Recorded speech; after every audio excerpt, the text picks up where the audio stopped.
My dear friends, wisdom group కి స్వాగతం పలుకుతున్నాను. ఈరోజు మనందరికీ అద్భుతమైనటువంటి మహాయోగి అవతార్ స్వామి వేదానంద సరస్వతి గారు. మనం వేదానంద బాబాజీని ప్రేమగా పిలుచుకుంటాము. వేదానంద బాబాజీ గారు మన ఆంధ్రప్రదేశ్ లో పుట్టి ఇక్కడ భారతదేశం అంతా కూడా పర్యటించి ఈ ఆధ్యాత్మిక అన్వేషణలో, ఈ సాధనలో, ఈ తపనతో ఎందరో గురువుల అనుగ్రహం పొందినటువంటి మహాయోగి. విఠల బాబా గారి దగ్గర శిష్యరికం చేసి, అలాగే సద్గురు సాయిబాబా, మహావతార్ బాబాజీ అనుగ్రహం పొందినటువంటి మన వేదానంద బాబాజీ గారు ద్వారాహట్ హిమాలయాల్లో మహావతార్ బాబాజీ కేవ్స్ కు దగ్గరలో ఆశ్రమం నిర్మించి అక్కడ ఎన్నో సంవత్సరాలుగా అక్కడ సాధన చేస్తూ ఎంతో మందికి జ్ఞాన బోధ చేస్తూ ఎంతో మందిని ఆధ్యాత్మిక మార్గం వైపు, మోక్షం వైపు ప్రయాణింపజేస్తున్నారు. ఇంకా అద్భుతంగా బాబాజీ రాసినటువంటి ది కైలాస్ ది క్వెస్ట్ అనేటువంటి బుక్ చాలా అద్భుతంగా ఉంటుంది. బాబాజీ కైలాస్ మానసరోవరంకి దాదాపు 10 సార్లు వెళ్ళడం జరిగింది. హిమాలయాలో స్వర్గారోహణం, అతి కష్టమైనటువంటి నర్మదా నది పరిక్రమణ, ఇవన్నీ చేసినటువంటి మహాయోగి. బాబాజీ యొక్క జర్నీ ఎంతో, సాధనకి బాబాజీ ఎంతో ఇంపార్టెన్స్ ఇస్తారు. ఆయన ప్రేమ, ఆయన సాధన, బాబాజీ యొక్క మెసేజ్ ఈరోజు మనం తెలుసుకుందాము. వెల్కమ్ టు హిమాలయ సిద్ధ క్రియాయోగా. క్రియాయోగం అంటే మనలోని శక్తి కేంద్రాలను అవగాహన పరుచుకుని వాటి ద్వారా దేహాతీత మనోతీత స్థితిని సాధించి బుద్ధి ద్వారా వివేకాన్ని గ్రహించి ఆత్మలో లయం అవ్వటం. ఆత్మ విచారం చేస్తూ సత్యాన్వేషణలో ఉన్న మన ప్రాచీన మహర్షులు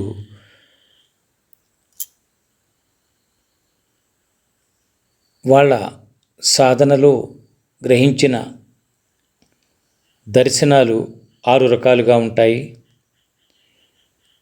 అవి న్యాయ, వైశేషిక, సాంఖ్య, యోగ, పూర్వమీమాంస, ఉత్తర మీమాంసలు.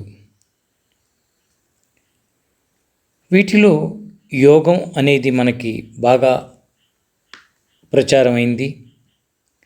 యోగ మార్గం, యోగ సాధన అనేది మనం చెప్పుకుంటూ ఉన్నాం. ఆధ్యాత్మిక మార్గానికి మొదటి మెట్టుగా యోగ సాధన అని ఎందరెందరో మహాత్ములు, యోగులు నిరూపించారు. ఆ యోగ మార్గానికి మూలం ఎవరు అంటే పతంజలి మహర్షి. చాలా సంస్కృత గ్రంథాల్లో, యోగ సూత్ర గ్రంథాలలో పతంజలి పేరు మనకు వినిపిస్తూ ఉంటుంది.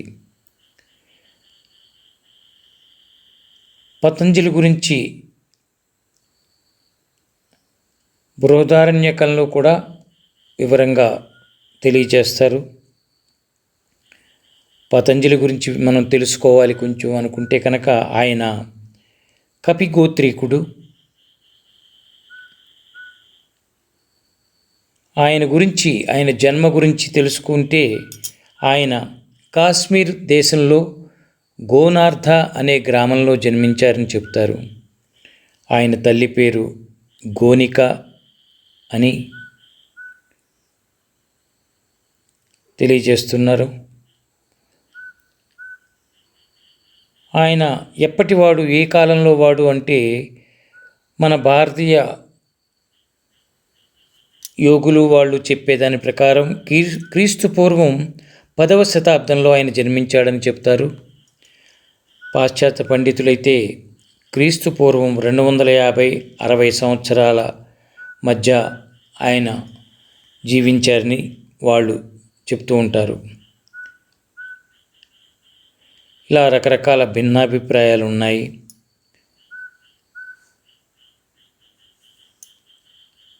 యోగ సూత్రాల్లో, వాటిల్లో ఉన్న ప్రార్థనల్లో పాణిని వ్యాకరణ సూత్రాలకు భాష్యం రాసిన పతంజలి మహర్షి యోగ దర్శనకుడు అని అక్కడ వివరించారు. యోగేన చిత్తస్య పదేన వాచం అనే ప్రథమ పాదం మనకి ఆ యోగ సూత్రాల్లో ఉన్న ప్రార్థనలో మొదటిది మూలాధారంగా ఉంటుంది. ఆయన్ని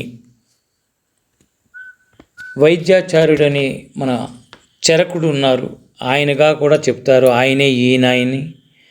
అంతేకాకుండా శ్రీ శంకరాచార్యుల వారికి గురువైన గోవింద భగవత్పాదాచార్యుల వారు కూడా ఈయనే పతంజలి మహర్షి అని కొంతమంది అభిప్రాయం. ఇంకొంతమంది చెప్తూ ఉంటారు, ఎప్పుడో హిరణ్య గర్భుడు యోగాన్ని రచిస్తే దాన్ని పతంజలి మరింత సులభంగా సూత్రీకరించి ముందు తరాల వాళ్లకు అందించారని చెప్తూ ఉంటారు.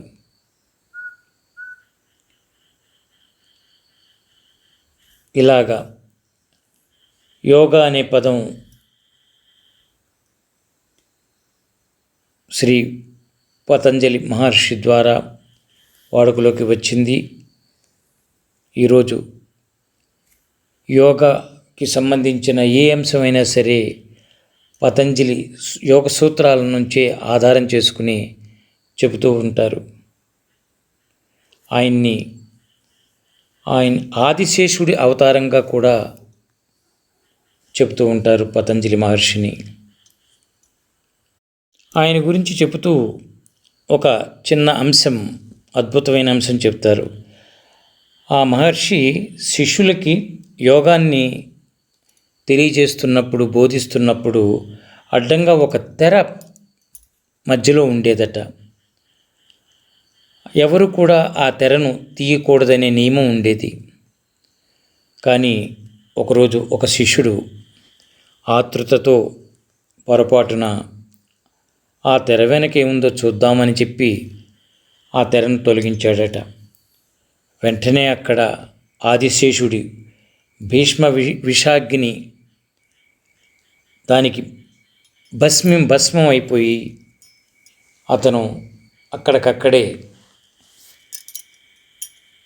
ప్రాణాన్ని కోల్పోయాడు.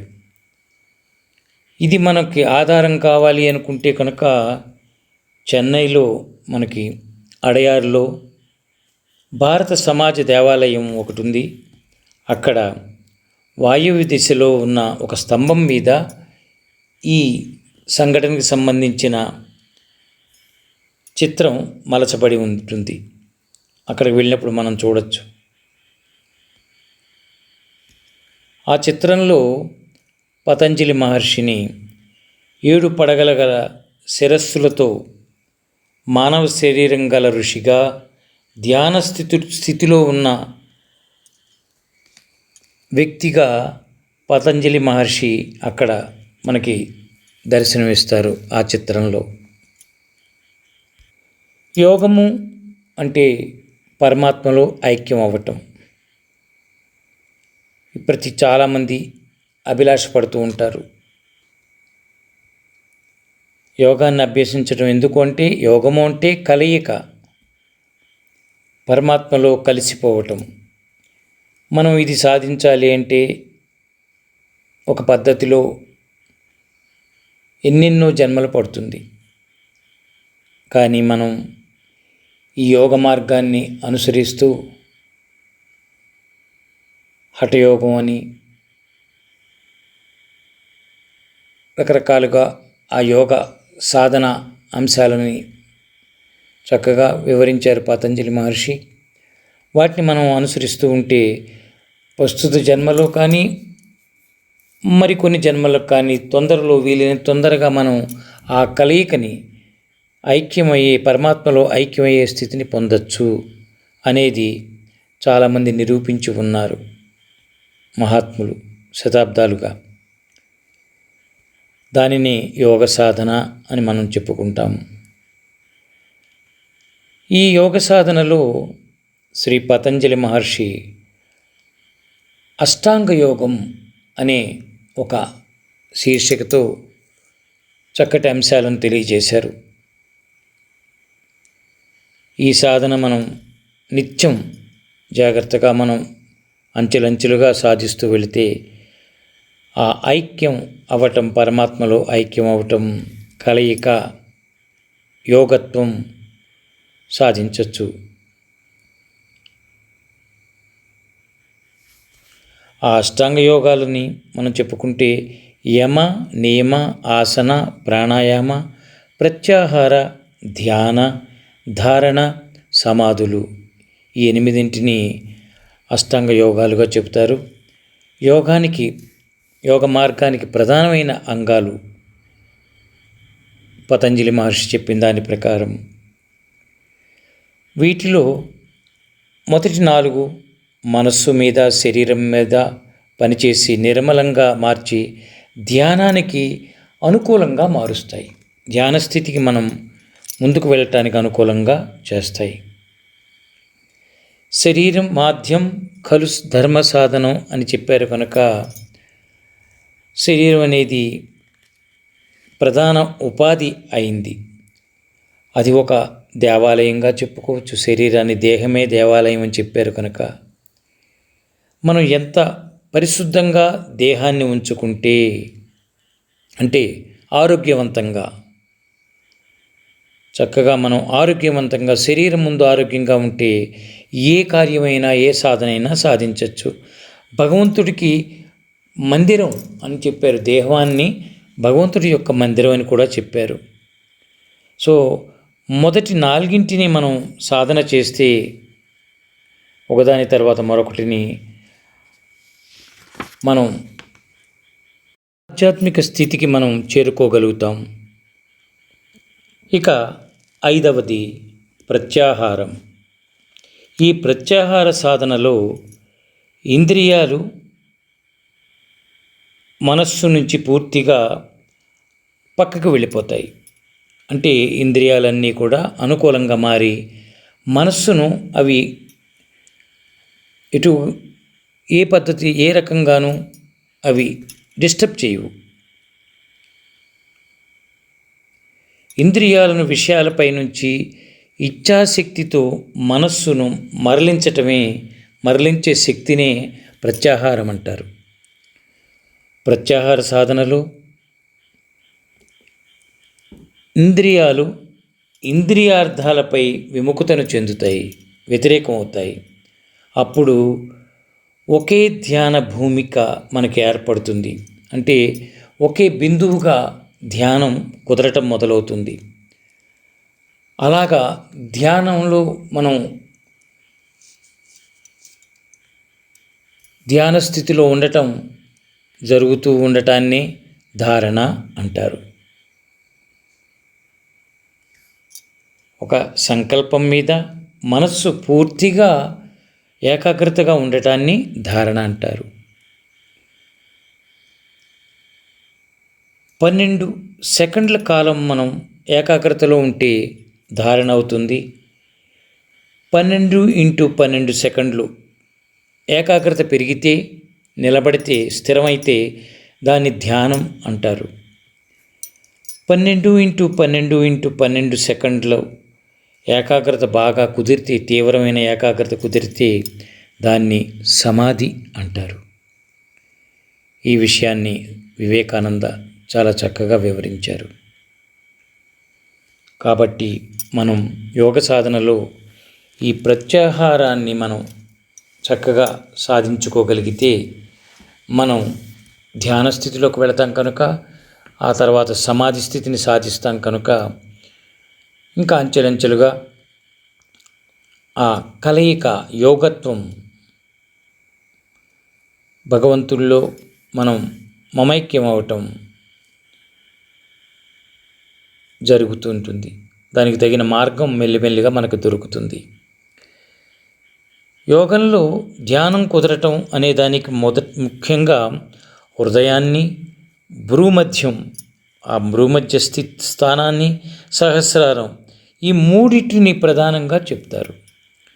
ఈ 3 స్థానాల మీద మనం కి ఏకాగ్రత పెట్టి సాధన చేస్తే కనుక ఖచ్చితంగా మనం ఆ యోగ భూమికను మనం సాధించుకోగలం.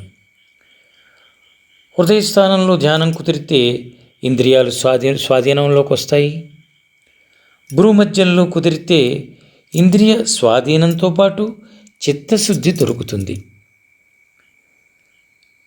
భూమధ్యంలో మనం దృష్టిని పెట్టి మనం బాగా మన ఎరుకను పెట్టి కనుక మనం సాధన ఏకాగ్రతను పెంచుకుంటే అటు ఇంద్రియాలు మన ఆధీనంలో ఉంటాయి, చిత్తశుద్ధి కూడా దొరుకుతుంది, మంచి ఆలోచనలు మంచి భావాలు పుడతాయి.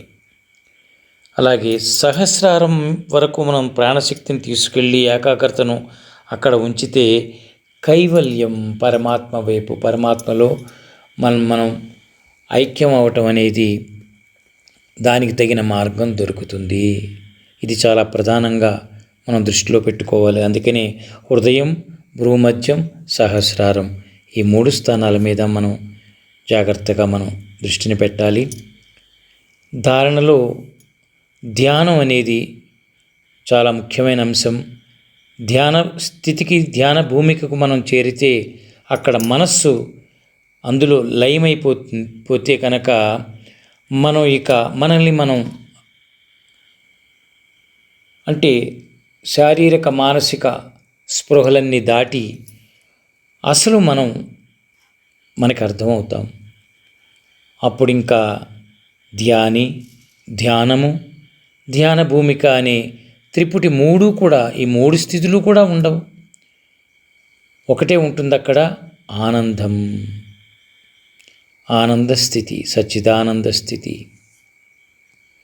ఈ అనుభవం దొరికితే కనుక, సచ్చిదానందం దొరికింది అంటే ఇక మనలో ఉన్న చైతన్యం చాలా బలంగా మారి పరిశుద్ధంగా, శక్తివంతంగా మారుతుంది. ఈ అనుభవం కలిగితే చాలు, మన పూర్వజన్మల కర్మలన్నీ కూడా తీరిపోతాయి. దీనినే సమాధి స్థితి అంటారు. హరి ఓం సాయిరామ్. హరి ఓం గురుదేవ్.